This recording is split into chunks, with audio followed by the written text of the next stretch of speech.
Hey guys, my name is Rahul, and this is going to be my first video on YouTube, so hopefully I can make it a good one. But yeah, I'm a software developer here in Northern Virginia, and I plan to make content on the stuff I'm interested in, so that's going to be things like tech and I guess software engineering videos, because that's what I do. And the very first one of those is going to be my work from home setup. So yeah, let's get into it. Welcome to my desk setup tour. I guess this is kind of like a good top-down view of the desk itself. You can see it's kind of has like a big open area and has a fully matte black aesthetic. Right in the middle is my Keychron Q3, which is, I absolutely love this thing. I love the way it looks. And it's been heavily modded as well. It has like foam inside it, and it's been tape modded too. And the switch itself is like very quiet, so absolutely love that. To the side is my Logitech MX Master 3S. Having the 3S, like the silent version, is obviously very important to me as well, because I absolutely hate the clicking noise made by like a conventional mouse. Apart from the laptop that powers the setup, it's equally important to have good monitors that work for the workflow that you're intending. And for me, that's having one ultra-wide monitor and also another monitor to the side in a vertical format. I use the vertical one primarily to read like documentation, and then on the main ultra-wide, I usually have my like main code screen pulled up, so my IDE of choice. And then splitting that IDE itself between two files within the project. Now with the quick introduction of the desk itself out of the way, I guess I'll kind of go into my thought process in making this desk as simple as it should be. And I think that's kind of the key to this entire setup. It's simplicity. There's not much clutter on the desk itself, and in fact there's barely really anything other than my mouse and keyboard and trackpad on this physical desk. And that's to kind of keep me focused and also not have myself be distracted with like a lot of other unnecessary stuff that would be on the desk. The desk itself is from a company called Vivo, and I think their desks are pretty popular on Amazon. They also create like a lot of desk accessories, but the most important part of it itself is that it's a standing desk. Oh yeah, this just changed over to I think like the sunset or afternoon wallpaper. I think that's probably one of the things that I really like. One of the very few things that I actually do really like about macOS is just like this transition, and I really like that Apple built that in. But yeah, back to the desk itself. This is a sit-stand desk from Vivo.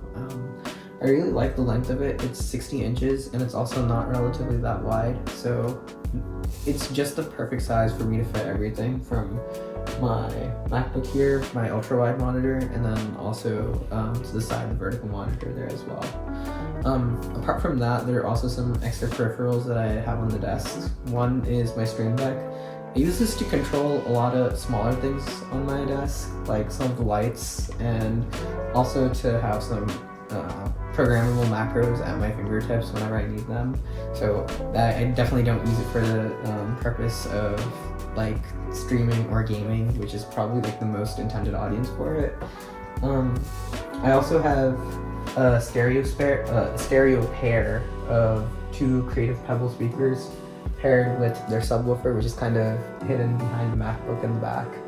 And these speakers are actually pretty good. I think they're only about 20 or 30 bucks if you can find them on a good deal. They have pretty good low-end bass, but the second you start cranking up the volume, the clarity kind of drops down immediately. But I use these primarily just for like listening into meetings and stuff, which is much better than the inbuilt MacBook speakers.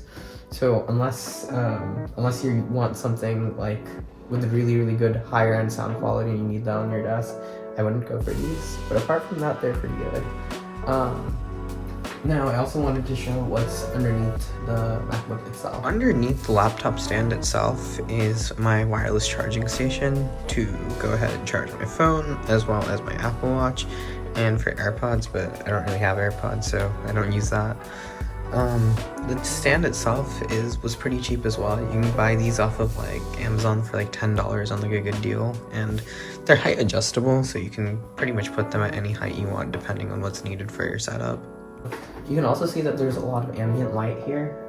I have one light strip from this company called Govi behind the desk, and then also 2 light bars that are mounted right behind the monitor.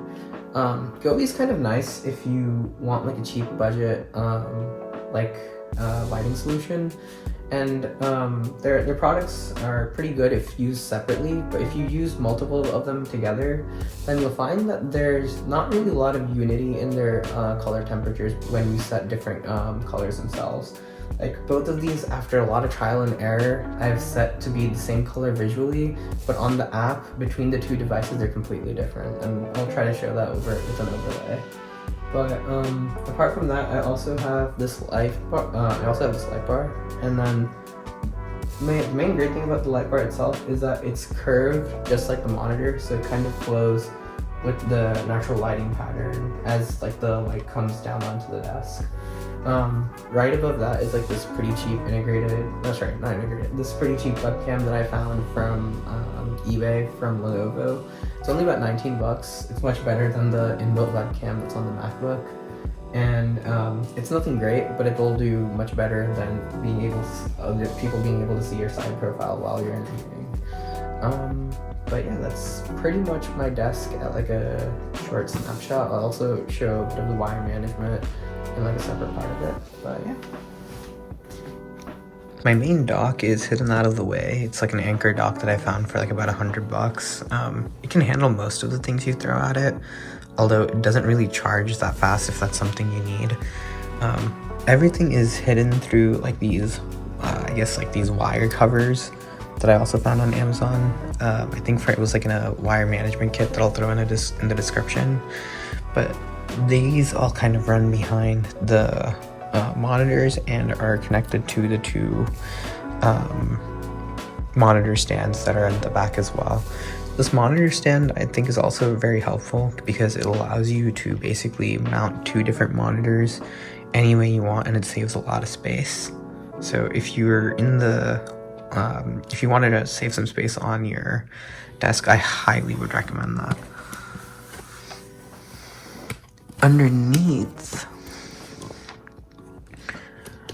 the desk, I also have all the wires that I need in my setup running through that wire tray, going all the way through the end. And one thing I have yet to optimize is the power strip right there, which still looks a little bit messy, but I'll probably come in the future. So yeah, that pretty much does it for this video. Hope you guys liked all of the accessories and tools and products that I use. I'll have a running list of all of them listed in the description of this video, and yeah, hope you enjoyed it. If you liked the video, then you can hit that like button and subscribe. If not, that's okay too. Hit the dislike button. Unfortunately, no one will be able to see it because that's how YouTube is now. But yeah, that pretty much does it, and I hope my production quality gets better the more I make. So yeah, see you guys.